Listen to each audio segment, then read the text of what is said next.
નમો દ્વૈ સૌર્યંતામ નમો દ્વૈ સૌર્યદામ નમો દ્વૈ સૌર્યામ નમો દ્વૈ સૌર્યામ નમો દ્વૈ સૌત્રિકાવતી સાવનમ ઓંકારમિંદુ સંયુક્ત નિત્યમ ધ્યાયંતિ યોગિન કામદમોક્ષદો ચૈવ ઓંકારાય નમો નમઃ મંગલમ ભગવાન મંગલમ મંગલમ કુંડારીઓ જૈન્દ્રમોષ મંગલમ નમઃ સમય સાધાય સ્વાનુભૂત્યા ચકાસ્તે ચિત્તવાય ભવાય સર્વમાં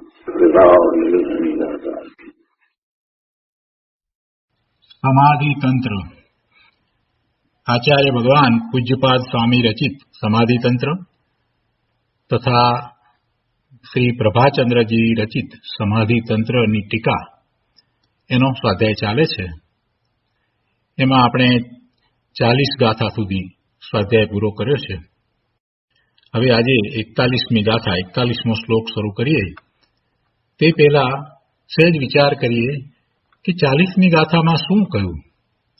40મી ગાથાની અંદર એ વાત કરી કે અંતર આત્માને ચારિત્ર મોહવશ બાહ્ય શરીર આદિ તથા ઇન્દ્રિયોના વિષયમાં એને રાગ થાય છે.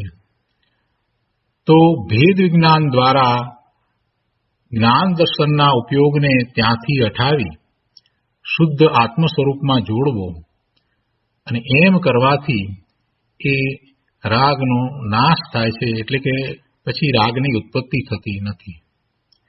જેનો ઉપયોગ ચૈતન્યના આનંદમાં લાગે છે એને જગતના બધાય પદાર્થો નીરસ લાગે છે અને આ શરીર આદિ બાહ્ય પદાર્થો પ્રત્યેનો એનો રાગ છે તે ઉડી જાય છે. હવે એને એ પ્રત્યે રાગ થતો નથી. એટલે રાગને દૂર કરવાની વાત મૂળ તો હતી, તો એમાં એ રીતે વાત લીધી. હવે આપણે આજે 41મી ગાથા લઈશું. 39મી ગાથામાં પણ મૂળ વાત તો એ રીતે જ આવી હતી. 39મી ગાથા અને 40મી ગાથા એ બંનેની અંદર આત્મામાં જવાથી એને રાગ દ્વેષ ઉત્પન્ન થતા નથી અથવા તો રાગ દ્વેષ ચાલ્યા જાય છે એ જ વાત એમાં લેવામાં આવી. બંનેની અંદર આ જ વાત આવી, પણ બંનેમાં સહેજ ફેર રહ્યો. એટલે 39 અને 40ની જે વાત હતી એને આપણે બેક ઓફ માઇન્ડ રાખીએ, એને યાદ રાખી અને હવે આપણે 41મી ગાથાની વાતને સમજવાની છે. 41મી ગાથા સમાધિ તંત્ર, એના પાના નંબર 77, શ્લોક 41. આત્મ વિભ્રમજમ દુઃખમ આત્મ જ્ઞાનાત પ્રશામ્યતિ નાયતા તત્ર નિર્વાંતિ કૃત્વાપી પરમ તપઃ. ગુજરાતીમાં ગાથા છે. આત્મભ્રમ ઉદ્ભવ દુઃખ તો આત્મજ્ઞાનથી જાય. તત્ર યત્ન વીણ ઘોર તપ તપતા પણ ન મુકાય. આત્માને ભ્રાંતિરૂપ જે દુઃખ છે એટલે એ આત્મભ્રમ ઉદ્ભવ દુઃખ. આત્માને ભ્રમ છે અને ભ્રમને કારણે એને જે દુઃખ થયું છે એ તો આત્મજ્ઞાનથી જાય. અને એવા પ્રયત્ન વિના, એટલે કહે છે કે તત્ર યત્ન વીણ ઘોર તપ તપતા પણ ન મુકાય. ઘોર તપશ્ચર્યા કરે તો પણ એ દુઃખ જાય નહીં. આત્મભ્રાંતિ સમરોગ નહીં, કૃપાળુ દેવે પણ કહ્યું છે ને, એ જ મોટામાં મોટું દુઃખ છે. દુઃખનું એ જ કારણ છે અને એ કારણ, દુઃખનું કારણ એ ભ્રાંતિ છે. એટલે આત્મજ્ઞાન દ્વારા એવી ભ્રાંતિ જાય અને દુઃખ ટળી જાય. આ વાત આ શ્લોકમાં કરવામાં આવી છે. અન્વયાર્થમાં અહીંયા કહે છે કે આત્મ વિભ્રમજમ, આત્માના વિભ્રમથી ઉત્પન્ન થયેલું દુઃખ આત્મજ્ઞાનાત, દુઃખ આત્મજ્ઞાનથી પ્રશામ્યતિ શાંત થાય છે. આત્માના વિભ્રમથી ઉત્પન્ન થયેલું દુઃખ આત્માને ભ્રાંતિ છે. વિભ્રમ એટલે ભ્રાંતિ છે, મિથ્યા ઊંધી માન્યતા છે. એવી ઊંધી માન્યતાને કારણે એને આ દુઃખ છે. દુઃખનું મૂળ કારણ એની ભ્રાંતિ છે. જ્યાં સુખ છે ત્યાં એ સુખ માનતો નથી, અને જ્યાં સુખ નથી ત્યાં એ ફાંફા મારે છે, અને પછી સુખની પ્રાપ્તિ થતી નથી. એટલે એને આર્ત ધ્યાન ને રૌદ્ર ધ્યાન, રાગ અને દ્વેષ, ક્રોધ, માન, માયા, લોભ, 9 પ્રકારના નોપસાયો, આ બધું છે. એટલે એ દુઃખી છે. એટલે મિથ્યાત્વને કારણે, ભ્રાંતિને કારણે, આત્માના વિભ્રમથી આ બધું દુઃખ ઉત્પન્ન થયું છે. પહેલો તો એ વાતનો એને સ્વીકાર કરવો જોઈએ. કોઈ પદાર્થ મળ્યા નથી માટે એ દુઃખ છે એમ નથી. દરિદ્રતા છે માટે દુઃખી છે ના, એમ નથી. ભ્રાંતિને કારણે દુઃખી છે. મુનિની પાસે ક્યાં કાંઈ પણ પરિગ્રહ છે, છતાં એ ક્યાં દુઃખી છે? અને પેલો આપણે એમ કહીએ કે આ દરિદ્ર છે એટલે દુઃખી છે, તો મુનિ પાસે તો કાંઈ નથી, છતાં એ તો સૌથી વધુ સુખી છે, આનંદમય છે. એટલે પદાર્થો, બાહ્ય પદાર્થો એ સુખનું કે દુઃખનું કારણ નથી. એનો ભ્રમ, એને ઊંધી માન્યતા થઈ છે, એ જ દુઃખનું કારણ છે. જગતના પદાર્થો હોવાથી જો કોઈ સુખી થઈ જતું હોય તો જેની પાસે એ ધન સામગ્રી ને એવા પદાર્થો છે એ બધા સુખી હોવા જોઈએ, પણ એમ તો છે નહીં. જગતમાં એ બધા પણ ખૂબ દુઃખી છે. એટલે આચાર્ય ભગવાને તો સીધી સરળ વાત મૂકી દીધી કે આત્માના વિભ્રમથી આ દુઃખ ઉત્પન્ન થયું છે, અને એ દુઃખ આત્માના વિભ્રમથી ઉત્પન્ન થયેલું છે. તો એ જાય કેવી રીતે? તો એ દુઃખ આત્મજ્ઞાનથી શાંત થાય છે. આત્મજ્ઞાનથી દુઃખ ચાલ્યું જાય છે. શાંતિનો અનુભવ આત્મજ્ઞાનથી થાય છે. દુઃખને કારણે એને અશાંતિ છે, તો એ અશાંતિ ચાલી જાય. અને શાંતિ કઈ રીતે થાય? તો આત્મજ્ઞાનથી થાય. આગળ કહે છે તત્ર અયતાહ, એટલે તેમાં, એટલે કે ભેદ જ્ઞાન દ્વારા આત્મ સ્વરૂપની પ્રાપ્તિ કરવામાં, તેમાં એટલે આત્મ સ્વરૂપની પ્રાપ્તિ કરવામાં. કેવી રીતે? ભેદ જ્ઞાન દ્વારા આત્મ સ્વરૂપની પ્રાપ્તિ કરવામાં. અયતાહ એટલે જે પ્રયત્ન કરતા નથી તે પરમ તપ કૃત્વા અપી ન નિર્વાંતિ, ઉત્કૃષ્ટ દુર્ધર તપ કરવા છતાં નિર્વાણને પ્રાપ્ત થતા નથી, નિર્વાણની પ્રાપ્તિ કરતા નથી, મુક્તિની પ્રાપ્તિ એમને થતી નથી. શું કહ્યું? આ જે દુઃખ ઉત્પન્ન થયેલું છે તે તો આત્માના વિભ્રમથી ઉત્પન્ન થયેલું છે. તો કહે છે કે આત્માના વિભ્રમથી ઉત્પન્ન થયેલું દુઃખ આત્મજ્ઞાનથી શાંત થાય છે. તો એવા આત્મ સ્વરૂપની પ્રાપ્તિ કરવામાં જે પ્રયત્ન કરતા નથી તે ગમે તેવા તપ કરે, ઉત્કૃષ્ટ, દુર્ધર, મુશ્કેલમાં મુશ્કેલ, કઠિનમાં કઠિન એવું તપ કરે, ઘોર તપશ્ચર્યા કરે, છતાં એ નિર્વાણ પામતા નથી, એટલે એમને મુક્તિ થતી નથી. ટીકામાં કહે છે આત્મવિભ્રમથી ઉત્પન્ન થયેલું અર્થાત અનાત્મરૂપ શરીર વગેરેમાં આત્મબુદ્ધિ તે આત્મવિભ્રમ, અને તેનાથી ઉત્પન્ન થયેલું જે દુઃખ તે શાંત થાય છે. નથી થતું એમ નહીં, તે શાંત થાય છે. પણ શાનાથી શાંત થાય છે? તો આત્મજ્ઞાનથી શાંત થાય છે. પહેલા તો આત્મવિભ્રમનો અર્થ કર્યો અહીંયા ટીકાની અંદર કે આત્મવિભ્રમથી ઉત્પન્ન થયેલું દુઃખ. તો આત્મવિભ્રમ એટલે શું? એટલે કે અનાત્મરૂપ શરીર વગેરેમાં આત્મબુદ્ધિ, જે આત્મારૂપ નથી, અનાત્મરૂપ એટલે આત્મારૂપ નથી એવું આ શરીર, અને બીજું વગેરે કહેતા બીજું બધું, આ કોમ્પ્યુટર, આ ડેસ્ક, આ ઘર, આ કપડાં, આ બીજું બધું સંયોગે કરીને જે પદાર્થો પ્રાપ્ત થયા છે, પોતાની સમીપમાં આવ્યા છે, એ બીજું બધું, અને આ બધા સ્વજનો એ બધા એમાં આવી ગયા. તો એ બધામાં આત્મબુદ્ધિ કરવી, પોતાપણાની બુદ્ધિ કરવી. આ મારા છે, આ મારું છે, આ મને ઉપયોગી છે, આ ઇષ્ટ છે, અથવા તો આ મને નુકસાન કરતા છે, આ અનિષ્ટ છે, આનાથી મને દુઃખ થાય છે, એવી ઊંધી બુદ્ધિ કરવી. કેમ કે આત્મબુદ્ધિ થાય તો સાથે ને સાથે એમ પણ થાય જ ને કે આ મને ઉપયોગી છે, તો એની સામે કંઈક બીજું એવું પણ હોય ને કે જે મને ઉપયોગી નથી, નુકસાન કરતા છે, એવો પણ ભાવ સાથે રહ્યો જ હોય. કોઈ વસ્તુમાં ઇષ્ટપણાની બુદ્ધિ હોય તો સમજવું કે એની સામે અનિષ્ટપણાની બુદ્ધિ પણ કોઈક પદાર્થને વિશે તો એને હશે જ કે આ મને ઇષ્ટ છે તો બીજું કંઈક અનિષ્ટ પણ છે જ.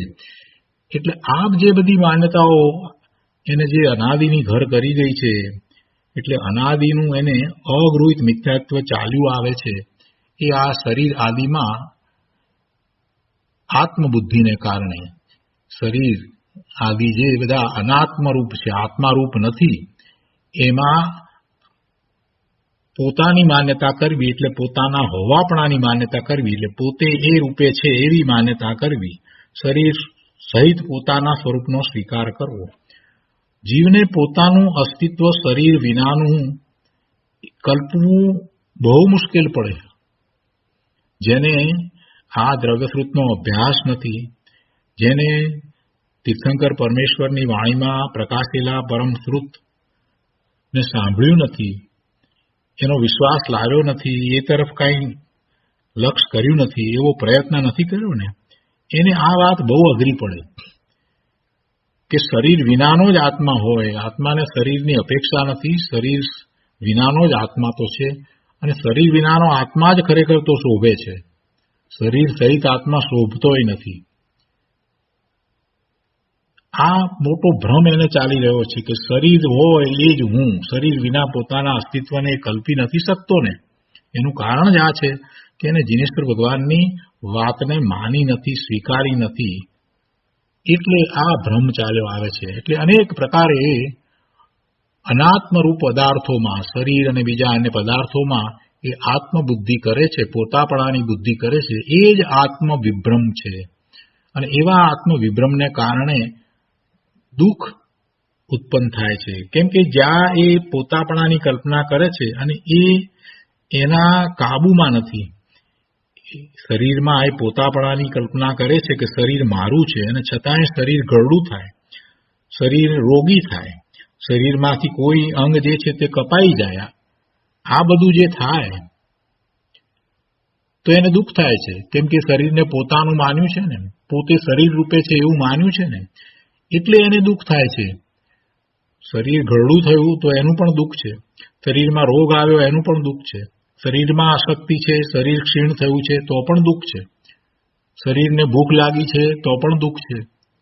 બધું એ પોતાનું સમજી અને ચાલે છે. એટલે આ શરીરમાં આત્મબુદ્ધિને કારણે જ બધા દુઃખ થાય છે. અને શરીરને સ્વચ્છ રાખવું, નિરોગી રાખવું, બરાબર ફિટ રાખવું, એમાં ને એમાં એ આખું જીવન પૂરું કરે છે. અને છતાંય એ ઈચ્છે છે એમ શરીરનું કાંઈ થતું નથી, એ ઈચ્છે છે એમ શરીરનું કાંઈ પણ થતું નથી, એટલે એ દુઃખી થઈ જાય છે. એટલે એ દુઃખી થઈ જાય છે. શરીરને માટે એને જે ધાર્યું હોય એ પ્રમાણે કાંઈક નથી થતું તો એ ખૂબ દુઃખી થાય છે. એ જ રીતે બીજા અન્ય પદાર્થો જેમાં એને પોતાપણાની બુદ્ધિ છે, એ એની ઈચ્છા પ્રમાણે એને પ્રાપ્ત નથી થતા, અથવા તો એ પદાર્થોના પરિણમન એ જેમ ઈચ્છે છે એમ નથી થતા, તો એને અશાંતિ થાય છે, ખૂબ દુઃખ થાય છે, આર્ત ધ્યાન થાય છે. એ બીજાઓ ઉપર એ ન થવાનું કારણ સ્થાપે છે, એટલે દોષનો ટોપલો બીજા ઉપર ઓઢાળે છે. મૂળ વસ્તુમાં કોઈ કાર્ય નથી થતું, શરીરમાં અમુક વસ્તુ અમુક રીતે થવાની એને ઈચ્છી હતી અને એમ નથી થતી, તો એનો દોષ કોઈક બીજાને આપે છે કે ડોક્ટરની ભૂલથી આમ થયું, નર્સની ભૂલથી આમ થયું, ફલાણાએ મને આમ કર્યું એટલે મને આ નુકસાન થયું, આને આમ કર્યું ન હોત તો મને આવું ન થાત, વગેરે વગેરે વગેરે. કેટલું બધું એ બીજાઓ પ્રત્યે દ્વેષ કરે છે. એટલે આ બધા દુઃખનું કારણ મૂળ તો આ શરીર વગેરેમાં આત્મબુદ્ધિ છે, એને જ આત્મવિભ્રમ કહ્યો છે. આ આત્મવિભ્રમ જે છે એને સમજવાની જરૂર છે. એટલે અહીંયા ટીકાની અંદર સમજાયું છે. શું સમજાવ્યું છે કે અનાત્મરૂપ શરીર વગેરેમાં આત્મબુદ્ધિ તે આત્મવિભ્રમ, અને તેનાથી ઉત્પન્ન થયેલું જે દુઃખ, તે દુઃખ ચાલ્યું જાય એવું છે, તે દુઃખ શાંત પડે એવું છે, સાતા વળે એમ છે. પણ કઈ રીતે, શાનાથી સાતા વળે, શેનાથી શાંતિ થાય? તો કે છે કે આત્મજ્ઞાનથી, એટલે કે શરીર આદિથી ભેદ કરીને આત્મ સ્વરૂપનું વેદન કરવાથી. આત્મજ્ઞાન શું છે? આત્મજ્ઞાન એટલે પોતાના સ્વરૂપનું જ્ઞાન, ભાન, પોતે કોણ છે એને જ્ઞાન થાય. પોતે આ શરીરથી જુદો કેવો કેવડો કોણ છે એને જ્યાં સુધી ભાન ન થાય ત્યાં સુધી એ શરીર સાથે રહ્યો છે તો શરીરમાં આત્મબુદ્ધિ કરે છે. એટલે આત્મજ્ઞાનથી જ્યારે એને શરીરથી પોતે જુદો છે એવું ભેદ જ્ઞાન થાય છે, અને એ ભેદ જ્ઞાન એ પછી સતત વર્ત્યા કરે છે. પછી એને પોતે એકવાર જુદો પડ્યો છે શરીરથી, શરીર સાથે તો રહ્યો છે, જ્યાં સુધી આયુષ્ય ત્યાં સુધી તો આ શરીર સાથે રહેવાનું થશે જ, અને હજી બીજા કર્મોનો બંધ પણ કર્યો છે, એટલે બીજો ભવ પણ પ્રાપ્ત થશે. એટલે શરીર સાથે તો હજી રહેવું પડશે. સમ્યક દર્શન થશે તો પણ શરીર સાથે રહેવું પડશે. પૂર્ણ દશા જ્યાં સુધી પ્રાપ્ત ન કરે ત્યાં સુધી શરીર સાથે રહેવાનું થશે. પણ એક વખત એવું આત્મજ્ઞાન થયું, આત્મા કેવો છે એનું ભાન થયું, અને એ આત્મા આ શરીરથી જુદો છે, કોઈ પણ શરીરથી આત્મા જુદો છે એવું જ્ઞાન ભાન થયું. અને અહીંયા તો વેદન લીધું છે, આત્મ સ્વરૂપનું વેદન, એટલે પોતાના સ્વરૂપમાંથી આવતા આનંદનું વેદન થયું. તો એ અનુભવ થયા પછીથી એ સ્વાનુભૂતિથી એને શરીરથી જુદાપણું ભાસે છે, બીજા બધા અન્ય પદાર્થોથી પણ પોતે જુદો છે એ ભાસે છે.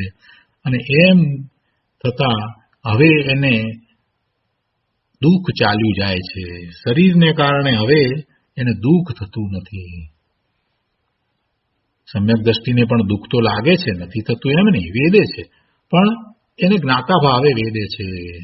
આ શરીરમાં દુઃખ છે, મને દુઃખ છે એમ નહીં, આ શરીરમાં દુઃખ છે.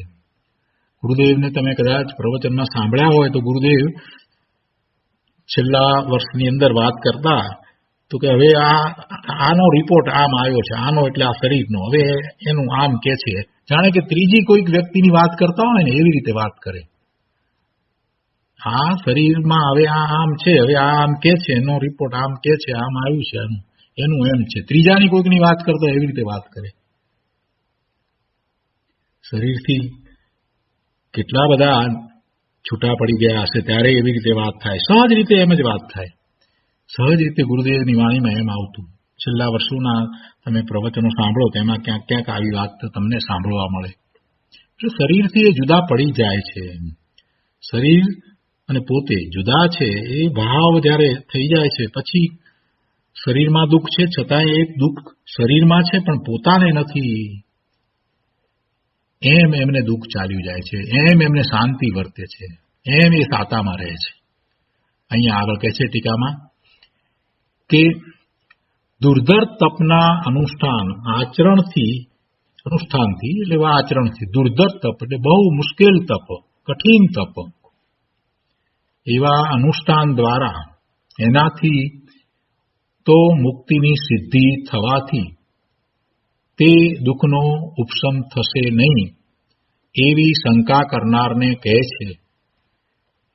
ન ઇત્યાદિ તેમાં એટલે આત્મ સ્વરૂપને વિશે યત્ન નહીં કરનારા નિર્વાણ પામતા નથી, અર્થાત સુખી થતા નથી. શું કહે છે? દુર્ધર તપના અનુષ્ઠાન એવા મુશ્કેલ તપના આચરણથી તો મુક્તિની સિદ્ધિ થવાથી એનાથી મુક્તિ થાય તો પછી એ દુઃખનો ઉપશમ આ તમે જે ઉપાય બતાવે એનાથી નહીં થાય, એટલે આત્મજ્ઞાનથી નહીં થાય.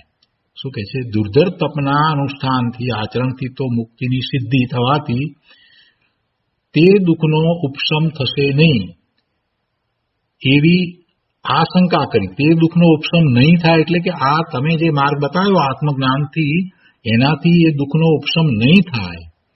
કેમ કે આ તપ અનુષ્ઠાનથી મુક્તિની સિદ્ધિ થાય એવી એની માન્યતા છે. એટલે એ એમ માને છે કે આ દુર્ધર તપના અનુષ્ઠાનથી, એવા આચરણથી મુક્તિની સિદ્ધિ થાય છે. એટલે એની મુક્તિની સિદ્ધિ થવાથી તે દુઃખનો ઉપશમ થશે નહીં. એટલે આ આત્મજ્ઞાનથી એ દુઃખનો ઉપશમ નહીં થાય એવી જે આશંકા કરે છે, એવા આશંકા કરનારને કહે છે કે ન ઇત્યાદિ, એટલે કે એ બધું નહીં, તેમાં એટલે આત્મ સ્વરૂપને વિશે યત્ન નહીં કરનારા નિર્વાણ પામતા નથી, અર્થાત સુખી થતા નથી. આ આત્મજ્ઞાનથી દુઃખ ટળશે નહીં એવી જેને આશંકા છે, તેમાં આત્મ સ્વરૂપને વિશે જે પ્રયત્ન કરતા નથી, પોતાના સ્વરૂપનું જ્ઞાન ભાન કરવાનો જે પ્રયત્ન નથી કરતા, એને કહે છે કે ભાઈ એવા તું આશંકા કરે છે, પણ ખરેખર તો એમ છે કે એનાથી નિર્વાણ થતું નથી. આત્મ સ્વરૂપને વિશે પ્રયત્ન નહીં કરનારાને તો નિર્વાણ થતું નથી, એ સુખી થતા નથી.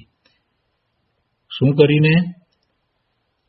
તો કે તપીને, એટલે કે તપ કરીને, એવા અનુષ્ઠાન વગેરે કરીને પણ એ નિર્વાણ પામતા નથી. એટલે તારી એ શંકા રહેવા દે કે આ તપથી તો મુક્તિની સિદ્ધિ, તો એ શંકાને તું રહેવા દે, કેમ કે એવા દુર્ધર તપ કરવાવાળા, એવા અનુષ્ઠાન કરવાવાળા પણ એ નિર્વાણ પામતા નથી. એટલે આત્મ સ્વરૂપને વિશે યત્ન નહીં કરનારા નિર્વાણ પામતા નથી, અર્થાત સુખી થતા નથી. શું કરીને સુખી નથી થતા? તો કે તપ કરીને પણ સુખી નથી થતા, તપીને પણ સુખી નથી થતા. શું તપીને? એટલે પરમ તપ, એટલે દુર્ધર અનુષ્ઠાન કરીને પણ, અર્થાત દુર્ધર તપીને પણ તેઓ મોક્ષ પામતા નથી. જીવોને થોડી ઘણી ધર્મની વાત સાંભળવામાં આવી હોય ને, એટલે એને એમ હોય કે આ એવા અનુષ્ઠાન વગેરે દ્વારા મુક્તિ થાય છે. એટલે એને એવી શંકા પડે કે મુક્તિ તો આ અનુષ્ઠાનથી થાય છે, તો પછી આ આત્મજ્ઞાનની વાત કરો છો, એનાથી આ દુઃખનો ઉપશમ ક્યાંથી થશે? તો એવી શંકા કરનારને કહે છે કે જે લોકો એવા તપ કરે છે એ લોકો નિર્વાણ પામતા નથી. કેમ નિર્વાણ પામતા નથી? કેમ કે આત્મ સ્વરૂપને વિશે પ્રયત્ન કરતા જ નથી. આત્મ સ્વરૂપની પ્રાપ્તિ કર્યા વિના નિર્વાણ પામતા નથી, સુખી થતા નથી, શાશ્વત સુખને પ્રાપ્ત કરતા નથી.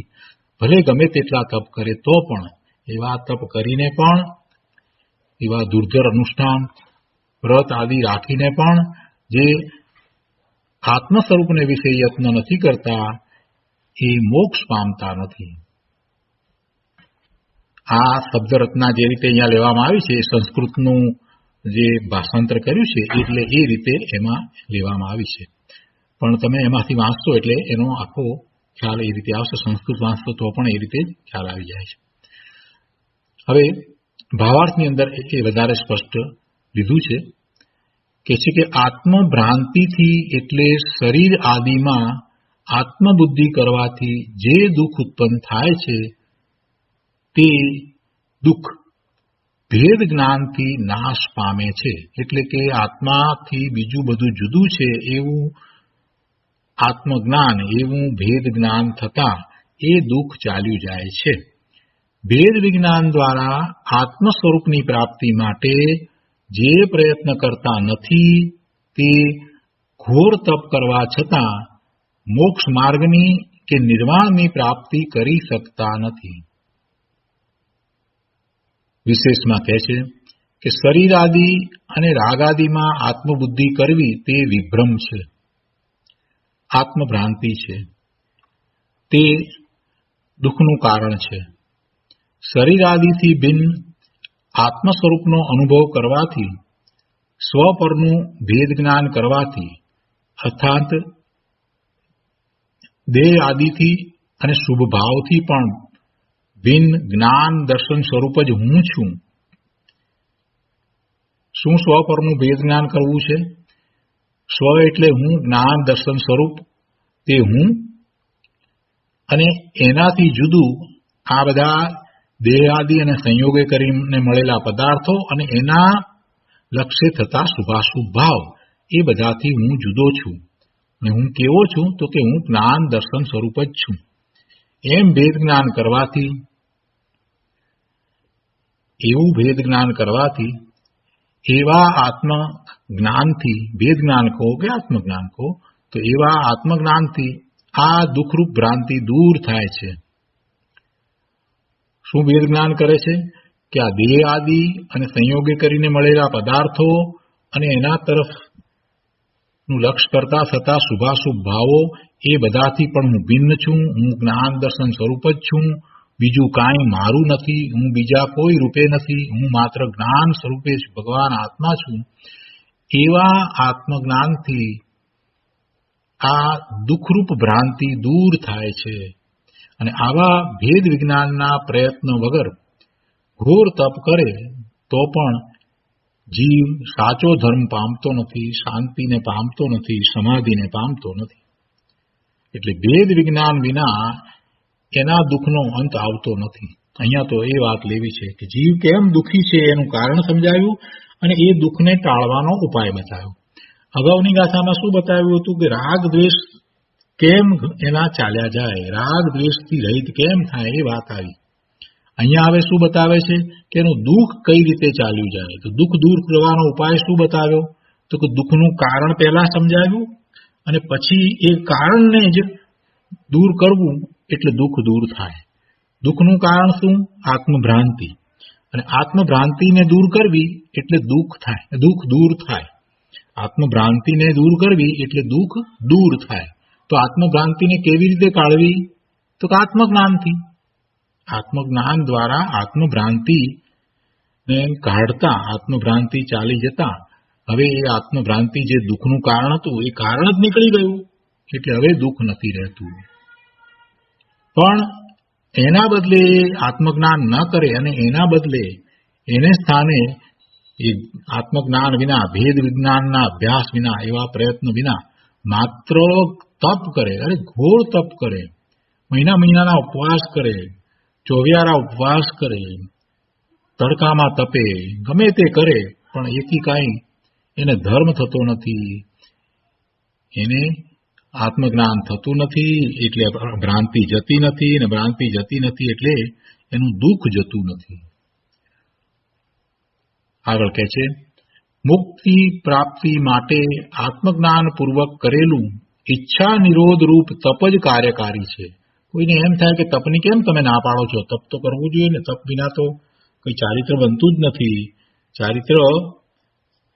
ચારિત્ર ને બાહ્ય ચારિત્ર જે છે એમાં તપ તો હોય જ છે ને.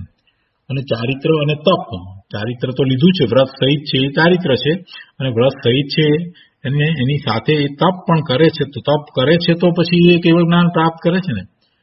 આવી માન્યતા ઘણા વાણિયાઓની છે.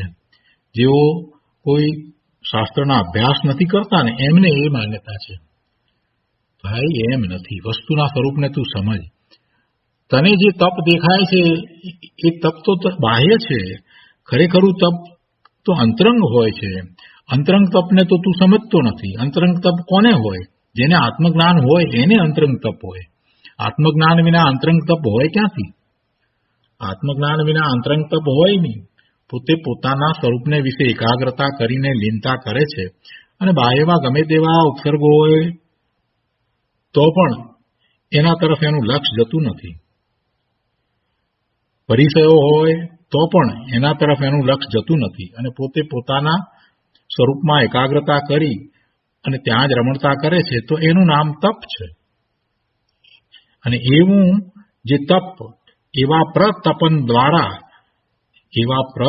દ્વારા એને ઘણી શુદ્ધિની વૃદ્ધિ થાય છે, એને નેજરા થાય છે, એ ઉદીર્ણા કરે છે. જે કર્મ જીવદેહમાં નથી આવ્યા એને પણ એ ખેરવી નાખે છે. એટલે એ તપ છે. એમ તપ દ્વારા નિર્જરા છે. પણ આવું તે જોતો નથી. 12મા ઉપવાસ થયો છે એટલું જ જુએ છે. એટલે એને મનમાં એમ છે કે તમે તપની તો કઈ વાત ન કરો તો કેમ ચાલશે?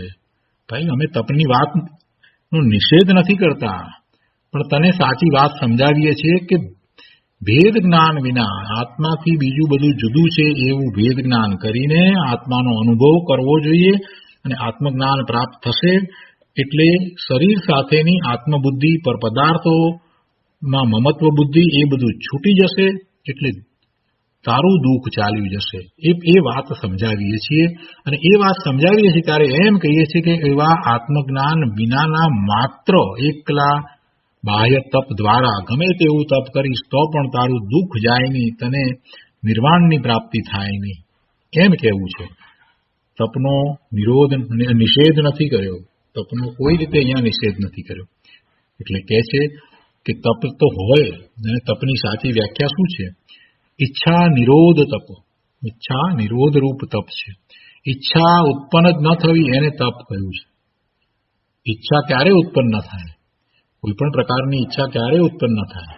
કે જ્યારે પોતાના આત્માનું ભાન થયું છે, સ્વાનુભૂતિ થઈ છે, સ્વરૂપમાંથી આવતા આનંદનો અનુભવ થયો છે, એટલે પછી સ્વરૂપ સિવાય બીજી કોઈ ઈચ્છા ઉત્પન્ન થતી નથી. સ્વરૂપમાં જ રહેવું ગમે છે, અને એને જ ઈચ્છા નિરોધ રૂપ તપ હોય છે.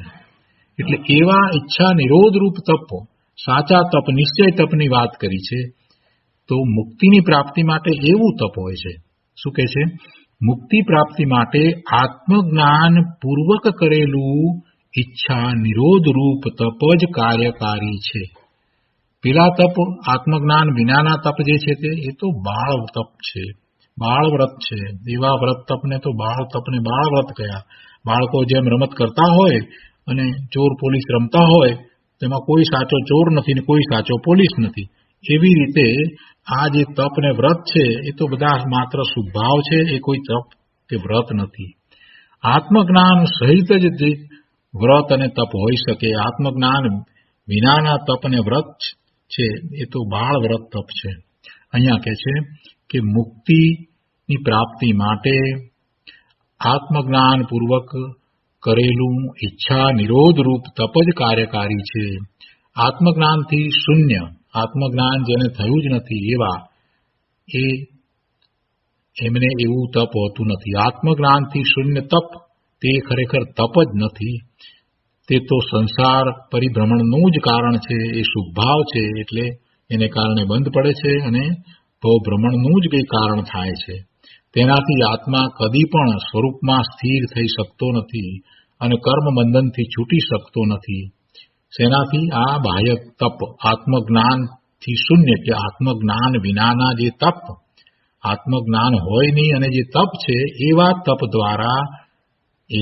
દ્વારા આત્મા ક્યારેય પોતાના સ્વરૂપમાં એકાગ્રતા કરે નહીં, કરી શકે નહીં. તો પછી સ્વરૂપમાં સ્થિરતા તો ક્યાંથી થાય? અને એમ છે તો માત્ર શુભભાવને કારણે એને કર્મના બંધ પડે છે, એટલે સંસાર જ છે, બીજું કાંઈ નથી. આત્મજ્ઞાન વિનાના જે તપ છે અને વ્રત છે એ બધા શુભભાવ છે, એ સંસારનું કારણ છે. પરંતુ આત્મજ્ઞાન સહિત કરેલું જે તપ છે તે ઈચ્છા નિરોધ રૂપ તપ છે, અને એ જ મુક્તિનું કાર્યકારી છે. એટલે અહીંયા કહે છે કે તેનાથી આત્મા કદી પણ સ્વરૂપમાં સ્થિર થઈ શકતો નથી. એટલે એવા બાહ્ય વ્રત તપ, આત્મજ્ઞાન વિનાના જે તપ છે તે, અને કર્મબંધનથી છૂટી શકતો નથી, તેની દુઃખ પરંપરા ચાલુ જ રહે છે. પંડિત શ્રી ટોડરમલજીએ કહ્યું છે કે મોક્ષમાર્ગ પ્રકાશકમાં જે વાત પંડિત ટોડરમલજીએ કરી છે એ વાત અહીંયા લીધી છે કે જીનમતમાં એવી પરિપાટી છે કે પહેલા સમ્યક્ત્વ હોય પછી વ્રત હોય, પહેલા સમ્યક્ત્વ હોય અને પછી વ્રત હોય. સમ્યક્ત્વ વિના વ્રત ને તપ, એ વ્રત ને તપ તો બાળ વ્રત તપ છે, એટલે એને વ્રત તપ તો કહેતા જ નથી. એટલે ખરેખર તો પહેલા સમ્યક્ત્વ હોવું જોઈએ, પુરુષાર્થ સમ્યક્ત્વનો હોય, અને બાહ્યમાં વ્રત તપ હોય તો ભલે રહ્યા, એનો નિષેધ નથી, ન કરવા એમ કહેતા નથી, પણ એ વ્રત તપ સાચા વ્રત તપ નથી. એટલે સમ્યક્ત્વનો પુરુષાર્થ કરવો, સમ્યક્ત્વ પ્રગટ કરવું, અને ભલે સાથે વ્રત તપ હોય તો બરાબર છે, પણ સાચા વ્રત તપ તો સમ્યક્ત્વ પછી જ થાય છે. એટલે કહે છે કે જીનમતમાં એવી પરિપાટી છે કે પહેલા સમ્યક્ત્વ હોય પછી વ્રત હોય. હવે સમ્યક્ત્વ તો સ્વ પરનું શ્રદ્ધાન થતા થાય છે. સ્વ અને પર, સ્વ અને પર બંનેનું શ્રદ્ધાન. કેમ કે સ્વનું શ્રદ્ધાન પરને સમજ્યા જાણ્યા વિના ક્યાંથી થવાનું છે? અનેક પ્રકારે એ ભૂલ કરે છે. સ્વને વિશે અનેકને સ્થાપે છે. જેમ કે શરીરને સ્વ માને છે, પોતાનું માને છે, અથવા તો એ પરના લક્ષ્ય થતા જે એના ભાવ વિભાવ છે એને પણ એ પોતાના માને છે.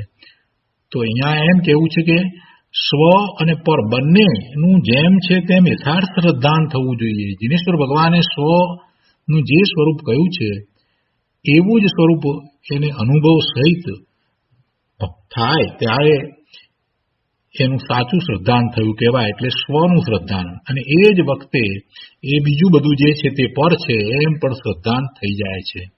એટલે સમ્યક્ત્વને તો સ્વ પરનું શ્રદ્ધાન કહ્યું છે. સમ્યક શ્રદ્ધાન, સમ્યક્ત્વ તો સ્વ પરનું શ્રદ્ધાન થતા થાય છે, તથા તે શ્રદ્ધાન દ્રવ્યાનુયોગનો અભ્યાસ કરવાથી થાય છે. બહુ સ્પષ્ટ કરી દીધું છે. આવું શ્રદ્ધાન દ્રવ્યાનુયોગનો અભ્યાસ કરવાથી થાય છે. જો 4 અનુયોગ ગયા, પ્રથમાનુયોગ, કર્ણાનુયોગ અથવા ગણિતાનુયોગ, દ્રવ્યાનુયોગ અને ચરણાનુયોગ, એ 4 અનુયોગ ગયા. અને 4 અનુયોગના શાસ્ત્રો જે છે એનું તાત્પર્ય વિતરાગતા છે. એ વાત પણ બરાબર છે કે એ એટલા માટે આપણે એનો અભ્યાસ કરીએ છીએ કે એ દ્વારા આપણને એમાંથી પ્રયોજનભૂત વાત એ સમજમાં આવે કે પોતે કેવો પુરુષાર્થ કરી અને કઈ રીતે મોક્ષ માર્ગમાં આગળ વધવું. પણ હવે પ્રથમાનુયોગના શાસ્ત્રમાંથી આપણને પ્રેરણા મળે કે પ્રભુએ કેવી રીતે પુરુષાર્થ કર્યો, અથવા મહાપુરુષોએ કેવી રીતે પુરુષાર્થ કર્યો, અથવા તો 63 સલાકા પુરુષોના જીવન ચરિત્ર વગેરે વાંચીએ તેમાંથી પ્રેરણા મળે. પણ છેવટે આગળ વધવા માટે તો એને દ્રવ્યાનુયોગનો અભ્યાસ કરવો જ પડે. ચરણાનુયોગનો અભ્યાસ પણ જરૂરી છે. પણ દ્રવ્યાનુયોગનો અભ્યાસ કર્યા વિના એને સમ્યક્ત્વ થાય નહીં, અને સમ્યક્ત્વ ન થાય ત્યાં સુધી એને ચરણાનુયોગ ક્યાંથી હોય? ચરણાનુયોગ એટલે જે આચરણની વાત કરવામાં આવી છે. શ્રાવક છે તો શ્રાવકના વ્રત તપ આદિ હોય, મુનિ છે તો મુનિના વ્રત તપ આદિ હોય. તો એવું ચારિત્ર, તો એ ચારિત્ર સમ્યક્ત્વ વિના તો હોય નહીં. એટલે સમ્યક્ત્વ પ્રગટ કરવા માટે તો એને આત્માના સ્વરૂપને જ જાણવું પડે. જેવું છે તેવું આત્માના સ્વરૂપનું એને શ્રદ્ધાન કરવું પડે. એટલે એવું શ્રદ્ધાન દ્રવ્યાનુયોગના અભ્યાસ દ્વારા થાય છે. વળી કર્ણાનુયોગની વાત લઈએ તો કર્ણાનુયોગ જે છે તો એ તો આખો કેવળી ગમે છે. જીનેશ્વર ભગવાનના જ્ઞાનમાં એ બધું આવ્યું છે.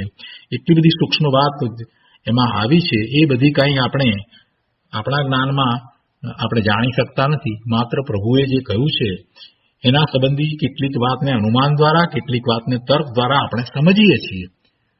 એટલે એ બધું જાણવું જરૂરી છે.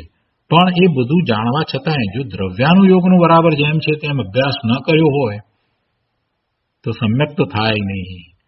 અને ગુરુદેવે દ્રવ્યાનુયોગનો ખૂબ અભ્યાસ કરાયો. કુંકુંદાચાર્ય ભગવાનના આ બધા દ્રવ્યાનુયોગના શાસ્ત્રો જે છે એનો અભ્યાસ કરાયો. કુંકુંદાચાર્ય ભગવાને પણ ચરણાનુયોગનું શાસ્ત્ર લખ્યું છે. રેણસાર નામનું જે શાસ્ત્ર છે એ ચરણાનુયોગનો ગ્રંથ છે, કુંકુંદાચાર્ય ભગવાનનો ગ્રંથ છે. એટલે જે મહાપુરુષો થયા એમણે ચરણાનુયોગના શાસ્ત્રો પણ લખ્યા છે. પણ એ ચરણાનુયોગના શાસ્ત્રો લખ્યા છે તો એમાં એ વાત એમણે સ્પષ્ટ કરી છે કે ભાઈ જ્યાં સુધી તને સમ્યક્ત થયું નથી ત્યાં સુધી આ બધા જે આચરણ છે, આ બધું ચારિત્ર બાહ્યમાં જે છે, વ્રત તપ વગેરે છે, એ બધું એ બાળ વ્રત બાળ તપ છે. એ દ્વારા તારે જેની પ્રાપ્તિ કરવી છે એ તને થશે નહીં. આ ચરણાનુયોગ અમે તને જે સમજાવીએ છીએ એ તો સમ્યક દ્રષ્ટિને જ હોય છે. જે સમકીતી સમ્યક દ્રષ્ટિ છે એને હવે આવું ચારિત્ર હોય છે એમ કરી અને આખો ચરણાનુયોગ લખવામાં આવ્યો છે. પદ્મનંદી પંચવિસંતિની અંદર આચાર્ય ભગવાન પદ્મનંદી સ્વામીએ એમાં 26 અધિકાર લખ્યા છે. અને બધા અધિકારમાં એ વાત તો સ્પષ્ટ કરેલી જ છે કે જો તને સમ્યક્ત્વ હોય તો તને આ પ્રકારે આવું ચારિત્ર હોય. એટલે એ શ્રાવકના ચારિત્રની પણ વાત છે અને મુનિના ચારિત્રની પણ વાત છે. પણ એ બધી વાત ક્યારે? સમ્યક્ત્વ પછીની વાત છે. બાકી તો એ દેખાદેખી કરેલું છે એટલે એ તો શુભાવ છે. એટલે સૌથી પહેલું કાંઈ કરવા જેવું હોય તો સમ્યક્ત્વ પ્રગટ કરવાનું છે. અને સમ્યક્ત્વ પ્રગટ જેને કરવું છે એને આત્માના સ્વરૂપને જેમ છે તેમ જાણવું, એવી શ્રદ્ધા કરવી અને એવો અનુભવ કરવો પડશે. એટલે સ્વ પરનું ભેદ જ્ઞાન, એટલે સ્વને જાણે તો એ પરથી જુદો પોતાને અનુભવવાનો પ્રયત્ન થાય ને. સ્વને જાણવો હોય તો ક્યાંથી જાણશે? દ્રવ્યાનુયોગના ગ્રંથમાંથી એ આત્માના સ્વરૂપને જાણે. સમયસાર અદ્ભુત ગ્રંથ છે, દ્રવ્યાનુયોગનો સર્વશ્રેષ્ઠ ગ્રંથ છે, અને એની અમૃતચંદ્રાચાર્ય ભગવાનની જે ટીકા છે એ પણ સર્વશ્રેષ્ઠ ટીકા છે. એટલે ગુરુદેવે એનો 19 વખત સભામાં સ્વાધ્યાય કરાયો. 19 વખત એની ઉપર ગુરુદેવે પ્રવચન કર્યા. એક વખત પ્રવચન કરતા તો લગભગ 1.5 થી પોણા 2 વર્ષ જેટલો સમય ચાલ્યો જતો. 45 વર્ષ સુધી સમયસાર સોનગઢમાં સભામાં રોજ વંચાતું હતું. એ દ્રવ્યાનુયોગનો ગ્રંથ છે, અને આપણે એવા મહાન ગ્રંથ અને એની ઉપરના આવા પ્રવચનો વગેરેને એવી અમૂલ્ય મૂડીને, એ અમૂલ્ય વારસો ગુરુદેવ આપણે માટે જે મૂકતા ગયા છે, એને આપણે એનો અભ્યાસ ન કરીએ, એક બાજુ મૂકી રાખીએ, ઘરમાં સીડી પડી હોય, કોઈ દિવસ સાંભળીએ પણ નહીં. અરે ભાઈ, શું આ લઈને બેઠો છે? પ્રવચન રત્નાકર નામના પુસ્તકની અંદર એ બધા ગુરુદેવના પ્રવચનો બહુ સરસ રીતે સંકલિત કરીને લખવામાં આવ્યા છે. 11 ભાગ છે. એવી જ રીતે સમયસાર સિદ્ધિ, એની અંદર તો અક્ષરશ શબ્દશ ગુરુદેવના પ્રવચનને એમાં લખવામાં આવ્યા છે. તો એ બધાનો આપણે અભ્યાસ ન કરીએ? આટલું બધું મળ્યું છે, અને આવું દ્રવ્યાનુયોગ કોણ સમજાવે? આવું દ્રવ્યાનુયોગનો અભ્યાસ કોણ કરાવે? આ બધું આપણને તો પ્રાપ્ત છે, અને આપણે એ કરતા નથી. અહીંયા શું કહે છે પંડિત ટોડરમલજી? શું કહે છે? મોક્ષ માર્ગ પ્રકાશકની અંદર પંડિત ટોડરમલજી કહે છે કે જીનમતમાં એવી પરિપાટી છે કે પહેલા સમ્યક્ત્વ હોય, પછી વ્રત હોય. અને હવે સમ્યક્ત્વનો વિચાર કરીએ તો સમ્યક્ત્વ તો સ્વ પરનું શ્રદ્ધાન થતા થાય છે, અને એવું સમ્યક્ત્વ થવું એને માટે દ્રવ્યાનુયોગનો અભ્યાસ જરૂરી છે. એટલે કહે છે કે તથા એ શ્રદ્ધાન, એવું સ્વપરનું શ્રદ્ધાન દ્રવ્યાનુયોગનો અભ્યાસ કરવાથી થાય છે. માટે પ્રથમ દ્રવ્યાનુયોગ અનુસાર શ્રદ્ધાન વડે સમ્યક દ્રષ્ટિ થાય, અને ત્યાર પછી ચરણાનુયોગ અનુસાર વ્રત આદિ ધારણ કરી અને વ્રતી થાય. પછી ચરણાનુયોગની વાત આવી. ચરણાનુયોગ અનુસાર પછી વ્રત હોય, પણ એનો અર્થ એવો નથી કે જ્યાં સુધી એને સમ્યક્ત નથી ત્યાં સુધી એ વ્રત તપ ધારણ ન કરે, એમ નથી. એ વ્રત તપ ધારણ કરે, અને એવા વ્રત તપ આદિથી એને મદ કસાય થાય છે. એને દ્રવ્યાનુયોગનો અભ્યાસ કરવામાં ઘણી સરળતા રહે છે. જે આવા બાહ્યમાં વ્રત તપ કરે છે અને એ સમજે છે કે આ મારો સ્વભાવ છે, પણ એમ કરતા એને દ્રવ્યાનુયોગનો જે અભ્યાસ થાય છે એમાં ઘણી સુગમતા, સરળતા રહે છે. એને પ્રમાદ થતો નથી. એટલે એ કરવા ન કરવા એવી તો કોઈ વાત છે જ નહીં. પણ માત્ર સમ્યક દર્શન વિના આવા વ્રત તપ જે કરી અને ધર્મ માને છે એને આ વાત સમજાવી છે. આમાં કોઈ એવી વાત નથી કે વ્રત તપ ન કરવા, સમ્યક દર્શન ન થાય ત્યાં સુધી વ્રત તપ ન કરવા, એમ વાત નથી. પણ એ વ્રત તપ જે છે તે સ્વભાવરૂપ છે, અને એમાં એને આ બાહ્યમાં લાભ એટલો થાય છે કે જ્યારે વ્રત તપ સહિત છે તો પ્રમાદ ઓછો થાય છે, અને શાંત ચિત્તથી પોતે આવા દ્રવ્યાનુયોગનો અભ્યાસ કરી શકે છે. એમાં ઘણી સરળતા રહે છે. આગળ કહે છે, મિથ્યા દ્રષ્ટિ જીવ આત્મજ્ઞાન વિના કરોડો જન્મ સુધી તપ કરીને જેટલા કર્મોનો અભાવ કરે, મિથ્યા દ્રષ્ટિ જીવ આત્મજ્ઞાન વિના, મિથ્યા દ્રષ્ટિ છે આત્મજ્ઞાન વિનાનો છે, અને એ આ બાહ્ય વ્રત તપ કરીને જેટલા કર્મોનો ભાવ કરે તેટલા કર્મોનો નાશ જ્ઞાની તો બહુ ઓછા સમયમાં કરી લે છે.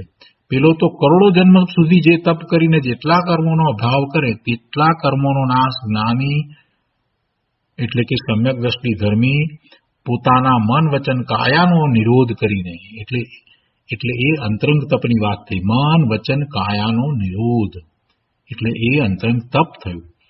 એવું તપ કરીને ક્ષણવારમાં સહજ કરી દે છે. એવા કર્મોનો નાશ એ તો ક્ષણવારમાં સહજ કરી દે છે. કઈ રીતે કરે છે? તો કે મન વચન કાયાનો નિરોધ કરીને. મન વચન કાયાનો નિરોધ એટલે શું? એટલે કે એ મન, વાણી અને કાયાની સાથે એની પ્રવૃત્તિ સાથે જોડાતો નથી.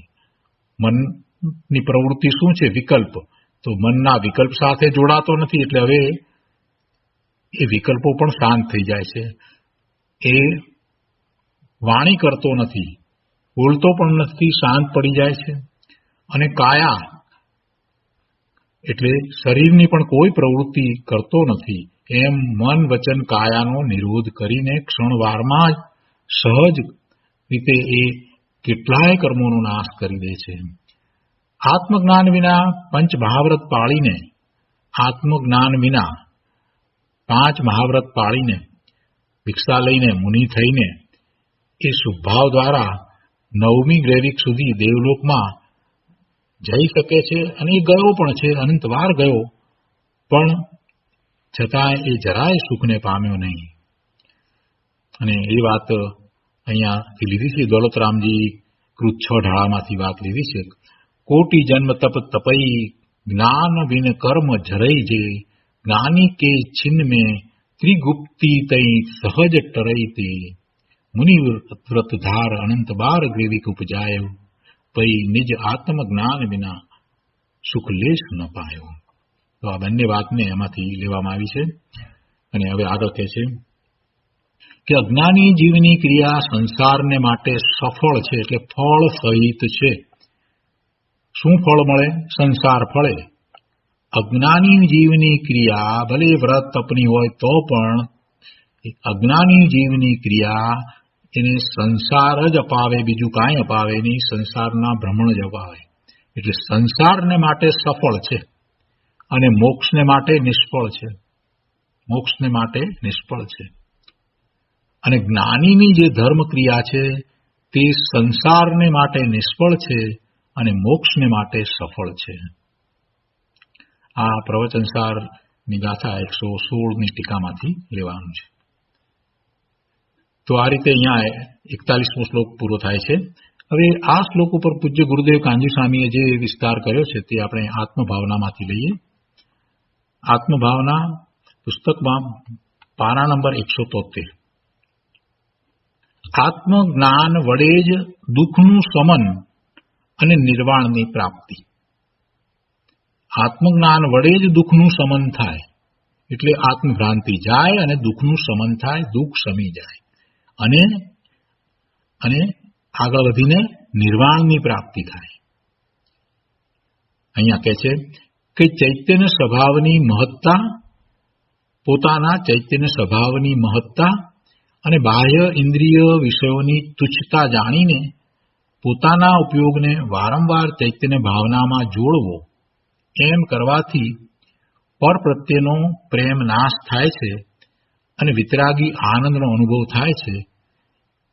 એ વાત અગાઉની ગાથામાં આવી, એમ પૂર્વ ગાથામાં કહ્યું.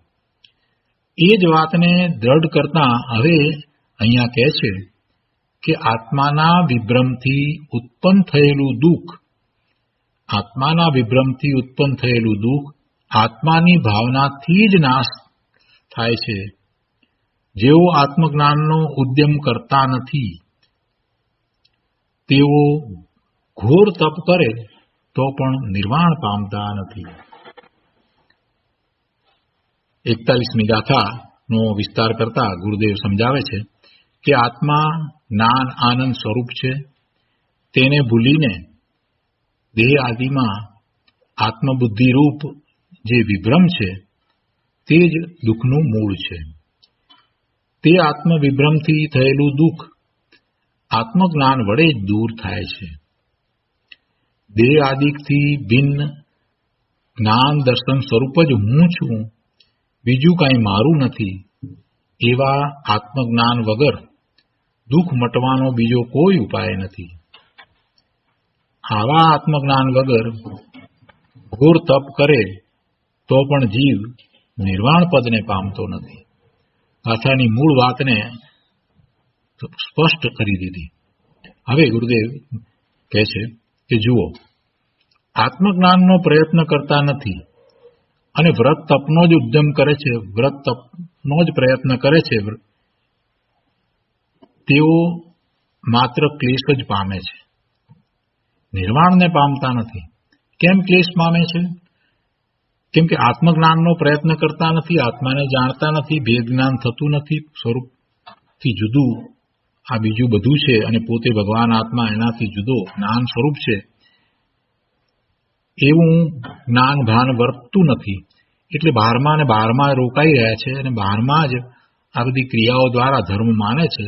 તો એમાં તો ધર્મ થતો નથી, એમાં તો શુભ ભાવ છે. અને શુભ ભાવને પણ કારણે છેવટે શું મળે?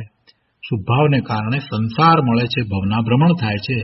એટલે ગુરુદેવ કહે છે કે આત્મજ્ઞાનનો પ્રયત્ન કરતા નથી અને માત્ર વ્રત તપનો જ ઉદ્યમ કરે છે તેઓ માત્ર ક્લેશ જ પામે છે. અને એમને નિર્વાણ તો પછી ક્યાંથી થાય? નિર્વાણને તો ક્યાંથી પામે? જ્યાં આત્મજ્ઞાન નથી, સમ્યક દર્શન નથી, તો સાચું નિશ્ચય ચારિત્ર પણ નથી. નિશ્ચય ચારિત્ર નથી તો પછી નિર્વાણ ક્યાંથી થવાનું હતું? મુક્તિ ક્યાંથી થાય? તેને જે વ્રત તપ છે તે આત્માની ભાવનાથી નથી, પણ રાગની અને વિષયોની જ ભાવનાથી છે. જો કોઈને આમાં એમ લાગે કે આ તો બહુ વધારે પડતી વાત થઈ ગઈ, પણ ગુરુદેવ એને સમજાવે છે. શું કહ્યું અહીંયા? કે પેલા આત્મજ્ઞાનનો પ્રયત્ન નથી કરતા અને માત્ર વ્રત તપ કરે છે તો તે આત્માની ભાવનાથી નથી. એ તો વાત સમજાય છે કે આત્માની ભાવનાથી નથી, આત્મામાં એકાગ્રતાપૂર્વક વ્રત તપ નથી, પણ એ રાગની એટલે શુભ ભાવની ભાવનાથી છે. એમાં શુભ ભાવ જ રહ્યો છે. એ વાત પણ બરાબર છે. અને અહીંયા વધારે એક બીજી વાત લીધી કે અને વિષયોની જ ભાવનાથી છે. વિષયોની ભાવનાથી છે એ વાત કોઈને એમ લાગે કે આ તો વધારે પડતી થઈ ગઈ. ગુરુદેવ સમજાવે છે ભાઈ વિષયોની ભાવનાથી છે એટલે શું? કે એને અંદરમાં તો આ જે શુભ ભાવ છે એ દ્વારા ઊંડે ઊંડે એવી રુચિ પડી છે કે પોતાને શુભ ભાવ દ્વારા સારી ગતિ મળે એવી ઊંડે ઊંડે ક્યાંક કોઈક રુચિ પડી છે. અને સારી ગતિમાં શું છે? એટલે તો ભોગવવાનો જ ભાવ છે ને, બીજું શું છે? ગતિ શુકરા કરવી છે. એટલે ગુરુદેવ કહે છે કે ભલે એને સીધી રીતે વિષયોની ઈચ્છારૂપ પાપ ભાવના તો ન હોય, પરંતુ અંતરમાં વિષયાતીત વિષયોથી રહિત ચૈતન્યનું વેદન એ કરતો નથી, તો તે રાગના જ વેદનમાં અટક્યા છે. ગુરુદેવ શું સમજાવ્યું કે એને વિષયની ભાવનાથી છે એમ કેમ કહ્યું? કેવી રીતે લીધું? એ આખી વાતને સમજવા જેવી છે કે એને સીધી રીતે વિષયોની ઈચ્છારૂપ પાપના ભાવ તો ન હોય, કેમ કે એ બાહ્યમાં વ્રત તપ કરે છે તો એને શુભ ભાવ હોય. આપણે સમજીએ છીએ કે શુભ ભાવ તો હશે, પરંતુ એ શુભ ભાવમાં શું છે? કેમ કે આત્માને તો જાણતો નથી. આત્માનું ભેદ જ્ઞાન કર્યું નથી ને આત્માનું કેવું સ્વરૂપ છે એને જાણ્યું નથી. તો એને આત્માની મુક્તિને પણ ક્યાંથી જાણી હોય? આત્મા મુક્ત સ્વરૂપ છે એ વાત પણ એને ક્યાંથી ખ્યાલમાં હોય? અને મુક્ત સ્વરૂપ આત્મા છે એ વાતને જાણી નથી, અનુભવી નથી, અને એવા સ્વરૂપનો વિચાર કર્યો નથી, એનું લક્ષ્ય કર્યું નથી, એ તરફની કોઈ એકાગ્રતા કરી નથી. એટલે જે ચૈતન્ય છે એનું તો વેદન એને હોય નહીં, ને ચૈતન્યનું વેદન તો વિષયાતીત છે, વિષયોથી રહિત ચૈતન્યનું વેદન હોય છે. એટલે ચૈતન્યના વેદન વિના બીજું જે કાંઈ છે એ બધું શું છે?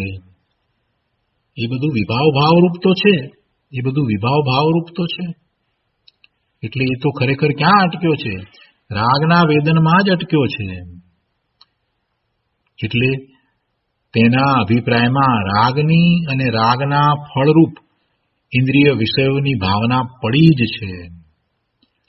આત્માના અતિન્દ્રિય આનંદના સ્વાદ વગર વિષયોની ભાવના ખરેખર તૂટે જ નહીં.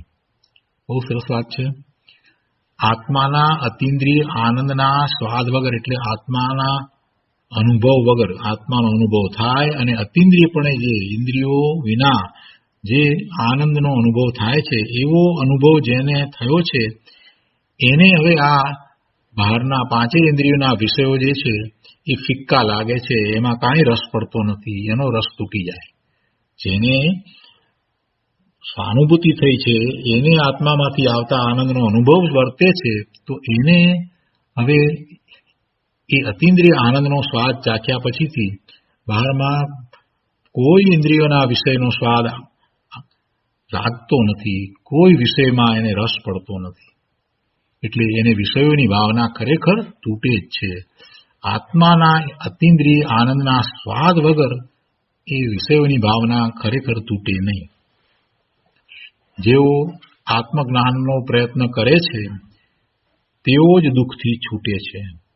જેઓ આત્મજ્ઞાનનો પ્રયત્ન નથી કરતા તેઓ દુઃખથી છૂટતા નથી. જો દ્રવ્યશ્રુતનો ગમે તેટલો અભ્યાસ કરે પણ પોતે એવા પોતાના સ્વરૂપના અનુભવનો કોઈ પ્રયત્ન કરે જ નહીં તો બધું વ્યર્થ છે. આટલો દ્રવ્યશ્રુતનો અભ્યાસ કરી અને પછી એ વાતને માત્ર શબ્દોમાં જ રાખી દેવાની અથવા તો એને વિકલ્પોમાં જ રાખી દેવાની, તો પછી એવો પુરુષાર્થ પણ કરવો જોઈએ. ગુરુદેવ કહે છે કે જો આત્મજ્ઞાનનો પ્રયત્ન કરે છે તેઓ જ દુઃખથી છૂટે છે. એટલે આત્મજ્ઞાનનો પ્રયત્ન કરવો પડે, આત્મજ્ઞાનનો પ્રયત્ન કરવો પડે અને એવો જે પ્રયત્ન કરે છે એ જ ખરેખર દુઃખથી છૂટે છે. જેઓ આત્મજ્ઞાનનો પ્રયત્ન નથી કરતા તેઓ દુઃખથી છૂટતા નથી. પછી ભલે ને એને ગમે તેટલું જ્ઞાન હોય, બધું જ્ઞાન છે તે માહિતી રૂપ છે અને એવું માહિતી રૂપ જ્ઞાન તો એને ઘણીએ વાર કર્યું છે, પણ આત્મજ્ઞાન વિના એને જરાય સુખની પ્રાપ્તિ થઈ નથી. આત્મજ્ઞાન વિન લેશ સુખ ન પાયો. આગળ ગુરુદેવ કહે છે કે જો આ પૂજ્યપાદ સ્વામીએ તત્વાર્થ સૂત્ર ઉપર સર્વાર્થ સિદ્ધિ નામની મહાન ટીકા રચી છે. પૂજ્યપાદ સ્વામીએ તત્વાર્થ સૂત્ર ઉપર સર્વાર્થ સિદ્ધિ નામની ટીકા રચી છે. તત્વાર્થ સૂત્ર ઉપર તો ઘણી ટીકાઓ લખાઈ છે. આમાં આ સર્વાર્થ સિદ્ધિ નામની જે ટીકા છે એ અદભુત ટીકા છે, મહાન ટીકા કહેવાય છે. પૂજ્યપાદ સ્વામીએ એ રચી છે. તો એવા એ પૂજ્યપાદ સ્વામી કહે છે કે આત્માનો વિભ્રમ તે જ દુઃખનું કારણ છે. કર્મના કારણે દુઃખ છે એમ નથી કહેવું. આત્માનો વિભ્રમ તે જ દુઃખનું કારણ છે, કર્મના કારણે દુઃખ છે એમ ન કહ્યું. પણ આત્મજ્ઞાનનો પ્રયત્ન પોતે નથી કરતો એટલે એને આત્મભ્રમ છે, વિભ્રમ છે તે રહે છે અને એ વિભ્રમ જે દુઃખનું કારણ છે એ જતું નથી તો પછી દુઃખ જ છે. આત્મજ્ઞાનનો પ્રયત્ન પોતે નથી કરતો તેથી જ દુઃખ છે. કેમ કે આત્મજ્ઞાનનો પ્રયત્ન નથી કરતો એટલે એનો વિભ્રમ ટળતો નથી, અને વિભ્રમ છે ત્યાં સુધી એને દુઃખ તો થવાનું જ છે. એ વાત તો આપણે સારી રીતે સમજ્યા. કર્મ વિચારે કોણ ભૂલ મેરી અધિકાઈ. પંડિતજીએ કહ્યું છે ને કે કર્મ વિચારે કોણ ભૂલ મેરી અધિકાઈ. પોતાની ભૂલ, કર્મ શું કરે? પોતાની ભૂલથી જ આત્મા દુઃખી થાય છે. કર્મ તો બિચારું શું કરે? કર્મ તો જડ છે. જડ કર્મના ઉદયો ખરેખર આ જીવને દુઃખી નથી કરતા, તો સુખી નથી કરતા, પણ પોતાની ભૂલથી જીવ દુઃખી થાય છે, પોતાની ભૂલથી આત્મા દુઃખી થાય છે. પોતે જ આત્મજ્ઞાનનો યત્ન નથી કરતો તેથી દુઃખી છે. છતાં અજ્ઞાની કર્મનો વાંક કાઢે છે કે આ કર્મને કારણે અમને દુઃખ છે, હવે આ કર્મના ઉદયો આવ્યા છે એટલે અમે દુઃખી છીએ. અજ્ઞાની કર્મનો વાંક જ કાઢે છે. કર્મ દુઃખ આપે છે એમ એ તો માને છે. આ મહાપુરુષોને, આત્મજ્ઞાની સંતોને એમને કર્મના ઉદયો તો હોય છે ને, એમને અસાતા વેદનીના ઉદયો તો હોય છે ને, એમને શરીરમાં પીડાના પ્રસંગો તો આવે છે ને. પૂર્વે જેવા કર્મ છે, જે કર્મ એ અત્યારે બાંધ્યા હતા તો એ ઉદયમાં આવે છે, પણ એ કાંઈ એમને દુઃખનું કારણ થતા નથી. એટલે ખરેખર જો કર્મ દુઃખનું કારણ હોય તો એક જ પ્રકારનો કર્મનો ઉદય જ્ઞાનીને અને અજ્ઞાનીને એક સરખું દુઃખ આપવું જોઈએ, પણ એમ તો બનતું નથી. એ ઉપરથી જ આપણને જણાય છે કે કર્મ ખરેખર દુઃખનું કારણ નથી, પણ જીવની પોતાની ભૂલ, પોતાનો દોષ એ જ એને દુઃખનું કારણ છે. એટલે જીવનો પોતાનો વાંક છે. કર્મના ઉદય સાથે જોડાઈને પોતે જાતે દુઃખી થાય છે. અને એમ કેમ થાય છે? એમ થવાનું કારણ વિભ્રમ છે. એને વિભ્રમ છે. આત્મજ્ઞાન નથી એટલે એ દુઃખી થાય છે. એટલે પોતાનો વાંક એ બીજા ઉપર ઢોળે છે. કર્મનો વાંક કાઢે છે ને કે કર્મને કારણે દુઃખી, એટલે એ ખરેખર વાંક દોષ પોતાનો છે પણ એ બીજા ઉપર ઢોળે છે, અને એ તો અનીતિ છે. એને તો અનીતિ કહીએ. આવો જીવ ખરેખર જૈન નીતિને જાણતો નથી. તો આજનો સ્વાધ્યાય અહીંયા સુધી રાખીએ છીએ. વધુ વિસ્તાર આપણે આવતી વખતે લઈશું. હવે સુખધામ બોલીએ. सुखधाम अनंत सुसंत चली दिन रात रहे तद ध्यान मणि प्रशांति अनंत सुधामय प्रणमु पदते वरते जयते प्रणमु पदते वरते जयते